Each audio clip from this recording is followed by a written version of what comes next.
Sam बहादुर एक प्यार से दिया गया नाम है भारतीय सेना के मार्शल सैम मानेकशॉ का, जिनकी बेहतरीन सैन्य क्षमता और नेतृत्व ने एशिया का नक्शा बदल दिया और एक नए स्वतंत्र देश बांग्लादेश का उदय हुआ।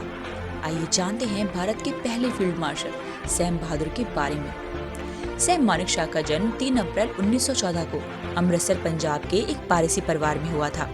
सैम बचपन से ही बहुत शरारती और जोशीले थे। उनकी आरंभिक इच्छा अपने पिता की तरह चिकित्सक बनने की थी।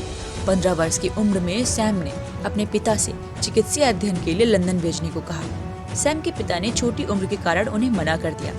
सैम ने लंदन जाने के बजाय हिंदू सभा कॉलेज में एडमिशन ले लिया और बाद में वह इंडियन मिलिट्री एकेडमी देहरादून गए, जहां उन्हें 1934 में ब्रिटिश इंडियन आर्मी में शामिल किया गया।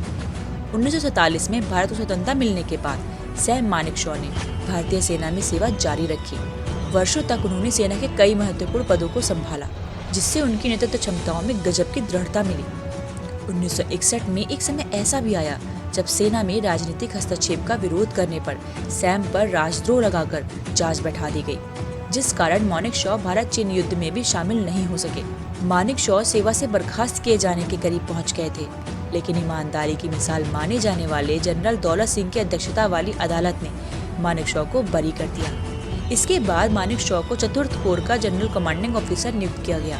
मानेकशॉ को महसूस हुआ कि चीन युद्ध में मिली हार से सेना का आत्मविश्वास बुरी तरह डगमगा गया है और अब उनकी सबसे बड़ी जिम्मेदारी अपने हतोत्साहित सैनिकों के मनोबल को बढ़ाना था। उन्होंने अपने सैनिकों को और भी अधिक आक्रामक तरीके से काम करने का आदेश दिया। कुछ ही समय में उन्होंने भारतीय सेना को युद्ध के एक प्रभावी हथियार के रूप में विकसित किया। 1971 में इंदिरा गांधी पूर्वी पाकिस्तान के हालात को लेकर काफी परेशान थी। सबसे बड़ी समस्या पूर्वी पाकिस्तान से भारत आ रहे शरणार्थी थे। 27 अप्रैल को इंदिरा गांधी ने आपात बैठक बुलाई और अपनी परेशानी बताई। इस मीटिंग में मानेकशॉ भी थे। इंदिरा गांधी ने पूर्व पाकिस्तान में इंडियन आर्मी को दखल देने की बात कही तो मानेकशॉ ने तुरंत इसका विरोध किया। उन्होंने साफ कहा कि इसके लिए हमारी आर्मी तैयार नहीं है। जंग हुई तो देश को बहुत बड़ा नुकसान होगा। मानेकशॉ के ऐसे तीखे तेवर देखकर इंदिरा गांधी चुप हो गई। इसके बाद उन्होंने इंदिरा गांधी से युद्ध की तैयारी के लिए समय मांगा और जंग के लिए सेना को तैयार करना शुरू कर दिया। आखिर में ये जंग अप्रैल के बजाय दिसंबर में हुई। भारत ने पाकिस्तान को बुरी तरह हराया और एशिया का नक्शा बदल दिया। सैम मानेकशॉ का पाकिस्तानी राष्ट्रपति से भी जुड़ा एक किस्सा काफी मशहूर है। दरअसल मानेकशॉ और पाकिस्तान के तत्कालीन राष्ट्रपति याह्या खान एक साथ फौज में थे और दोस्त हुआ करते थे। उस समय मानेकशॉ के पास एक यूएस मेड मोटरसाइकिल हुआ करती थी। देश का बंटवारा हुआ तो याह्या खान पाकिस्तान फौज में चले गए, वहीं मानेकशॉ भारत में रहे। लेकिन याह्या खान ने जाते जाते मानेकशॉ से ये अमेरिकी मोटरसाइकिल 1000 रुपए में खरीद ली, लेकिन पैसे नहीं चुकाए। समय बीतता गया, मानेकशॉ भारत के आर्मी चीफ बने तो पाकिस्तान में याह्या खान सरकार का तख्ता पलटकर राष्ट्रपति बन गए। 1971 की जंग में पाकिस्तान के सरेंडर करने के बाद मानेकशॉ ने कहा था कि याह्या ने आधे देश के बदले उनकी मोटरसाइकिल का दाम चुका दिया। 1972 में भारत सरकार ने उन्हें पद्म विभूषण से सम्मानित किया। 1973 में सैम मानेकशॉ को फील्ड मार्शल बनाया गया। इस पद पर पहुंचने वाले वह देश के पहले सैन्य अधिकारी बने। एक बार अफवाह फैली कि मानेकशॉ आर्मी की मदद से सरकार का तख्ता पलट करने की फिराक में है।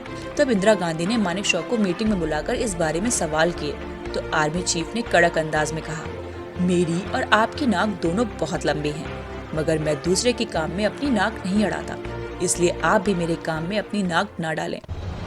मानेकशॉ लगभग 4 दशक के करियर के बाद 15 जनवरी 1973 को सक्रिय सेवा से सेवानिवृत्त हुए। मानेकशॉ को 1973 में फील्ड मार्शल के पद से सम्मानित किया गया, लेकिन यह कहा जाता है कि उन्हें पूरे भत्ते नहीं दिए गए जिसके वे हकदार थे। 2007 में राष्ट्रपति एपीजे अब्दुल कलाम ने वेलिंगटन में मानेकशॉ से मुलाकात की और उनके 30 वर्षों से अधिक के बकाया वेतन देने के लिए 1 करोड़ 30 लाख का चेक प्रदान किया।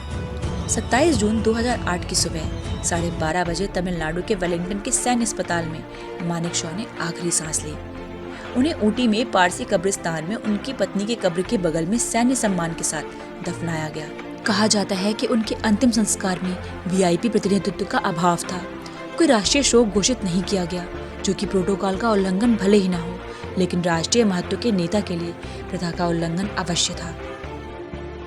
If you lose, don't come back. You will have disgraced the country. the country won't accept